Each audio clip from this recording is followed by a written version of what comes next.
Jarrod, you are the VP of Commercial Technology and Development at the Washington Post, and you launched almost a year ago an ad buying interface called ZEUS Prime. Maybe could you explain us what was the goal back then?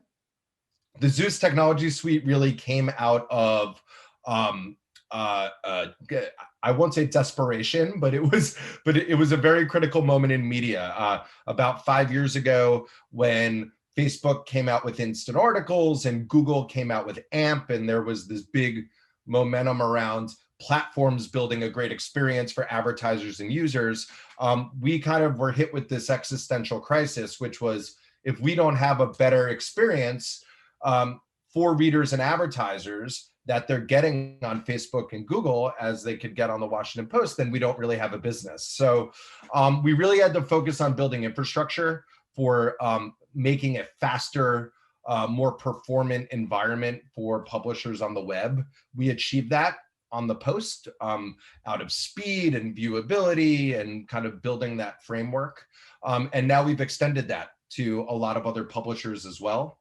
Out of that came a couple other products, ZEUS Insights, which is really focused on contextual advertising, and ZEUS Prime, which is the demand side platform. So really trying to figure out how we could bring new demand and new brand activation into the ZEUS environment that benefits brands because of high viewability and highly premium inventory, but also building tools that are very native and kind of in tune with what brands want to be doing. And that was the development of ZEUS Prime, which now we're pushing towards and evolving, going well into next year. And what made you decide to open this ZEUS environment to other publishers? Did you felt like obliged to the environment to help them increase their revenue as well? Because they are in some way your competitors.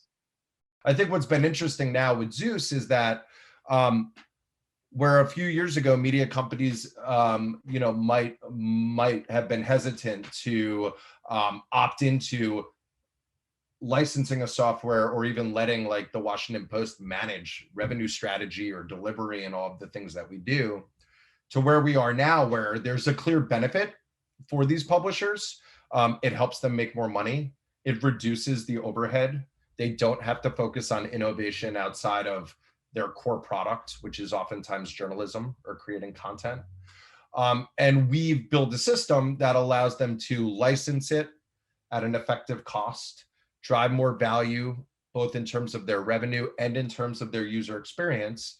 So it becomes something that just makes sense. And what's been fascinating is that the concentration of adoption has really been in the media space, right? Like we're talking to brands and we're talking to publishers and other media companies, but the heavy concentration, over 100 sites have signed in the local media space. Local media in the United States space. So it's a lot of other media institutions that would be viewed as competitors, but now we've kind of entered this next phase of media where it's really about collaboration and cohesion, and we're looking to kind of lead that with the investment that we're making in ZEUS. And those publishers, they rely 100% of their revenue comes from ZEUS, or do they use other way of monetization for their inventory?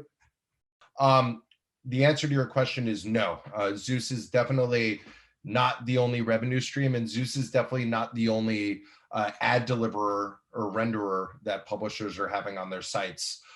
There's some sites that'll come to us and say, we want to do exactly what the Washington Post does, and we could create a blueprint that allows us to do that. Some publishers come to us and say, we want to take advantage of the rendering tool or the wrapper tool or how things deliver, but we want to work with the SSPs that we choose. We want to work with the DMPs that we choose, and we allow for that as well. So we purposely built the technology to be native to each individual business so that publishers could take the best advantage of what the software has to offer without having to shift their revenue strategies. Okay. And now that you convinced like 100 of publishers, what will be like the next step? Are you trying maybe to convince more advertisers from the demand side? Are you maybe trying to think to come to Europe at some point? Because I guess that Europe publishers could find your technology useful. Yeah, for sure. So there's a few different questions there, so I'll answer them all. One is, we want to continue to expand the ZEUS performance advertising framework across all publishing partners. Like our KPI there is sites. So we want to be able to have ZEUS performance on as many sites possible, inside publishing or outside, that are trying to drive revenue through advertising, right? And that is the goal. So the more sites, the better. And we have built a software that is like enabling all websites, any site on the web that drives revenue through advertising to benefit. That is our goal, both within the United States and outside the United States as well. So we're starting to have a lot of conversations with international publishers, international brands, because again, the language of the rendering software, is totally universal, right? It's not contingent on having a site in a certain geo or having a site in a certain language. SSPs and partners change, and we need to build connections to that. But our goal is to be as expansive as possible with, again, the goal of having it on as many sites as possible. On the demand side, on the ZEUS Prime side, we're making a big investment there. So there's a huge investment in building out the sales team that is working directly with brand advertisers and agencies. What's very unique about the ZEUS proposition is three particular things, right? ZEUS Performance, which powers the publishers, guarantees premium inventory in highly viewable environments. So the average ad viewability, which is a huge currency, in advertising right now, on ZEUS Performance is about 80%, and that's a guarantee. So when brands look at that, they say, wow, like we could go across all of these premium publishers in a guaranteed viewable environment, that there's a ton of benefit there. The connection that we have between the brands and the sites is ZEUS Insights, which is a contextual targeting engine. So we're able to scrape every participating publisher and have the same contextual taxonomy across all of them. So if a brand wants to reach innovation in fashion, they could do that across the entire network without trying to figure out the nomenclature for each individual site. And then on the buy side, we have a buy side tool that's automated where advertisers could log in, choose their format, choose their targeting, and then execute across the entire pool. So we're really investing in getting that tool in as many brands and agencies and client partners' hands, really figuring out how we can make that better and more valuable for them so that they begin to leverage and start using it. And hopefully we start to build an ecosystem on the pillars of those three ZEUS products that allow us to reward publishers, reward premium content, and also allow brands to be within a trusted environment. So we eliminate a lot of kind of what's happening with the ad tax and ad pollution and nobody knowing where their dollars go, and start to build a way more consistent and clean environment for publishers and advertisers alike. One last question that will be dedicated to Google, which is kind of the elephant in the room when you're talking about monetization and publishers. You mentioned the fact that your solution works smoothly with Google Ad Platform. In France, I would say like 90% of publishers are now having like Google Ad Platform as a primary stack. Most of them are concerned by the fact that now Google wants help them monetize the fact for which they don't have any consent. So everyone is trying to find ways to rely less on Google.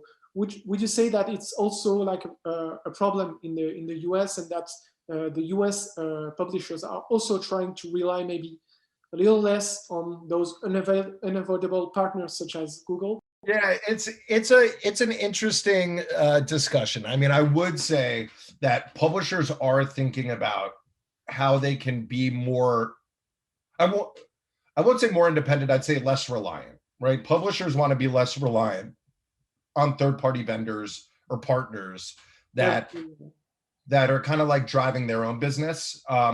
Because everyone has their own, right, like perspective or point of view of what they should be doing. And, when you're licensing a software from another company, right, they have a business that they need to maintain as well as kind of what you're trying to do.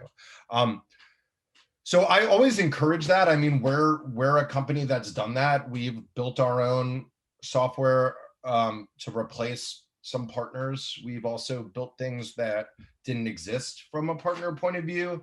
and so forth. Now, what I would caution is like, you know, you have to look back at history to see where we're going. And everyone wanted their own CMS. Everyone wanted their own ad product team. And then all of a sudden it's like, oh my God, like we don't have the resources, we'll never be strong enough. And then you come back full circle. So what I would encourage is try to think about how you could be less reliant on vendors and how you could build your business and really focus on building your business, but also be honest about what you within your company can actually do, and don't take on too much, right? Because I think like the value and the work, right, that like you put in as your company should be heavily invested in things that make you unique, right? And an ad server is not that, right? Like an ad server is not going to make you unique. It's not going to make your customers more interested in your product, you know. So it's kind of identifying like, what should we do that could make us more unique and more valuable, and double down on that. And what things, though frustrating, are we licensing but should continue to license because it's not going to be beneficial to our business. So I think we'll see. Yes, the desire to move further away from those things is clear for some publishers, but I don't know if it's strategic for them to follow through with that. Okay, I guess we'll have to wait a couple of years to follow up on that, and maybe follow up on that and maybe talk about that. Well, that's it for me, Jarrod. Thank you very much for taking the time to answer my questions. I love it. Thank you so much. Bye. Have a nice day. Enjoy. Have a great day, bud. Bye.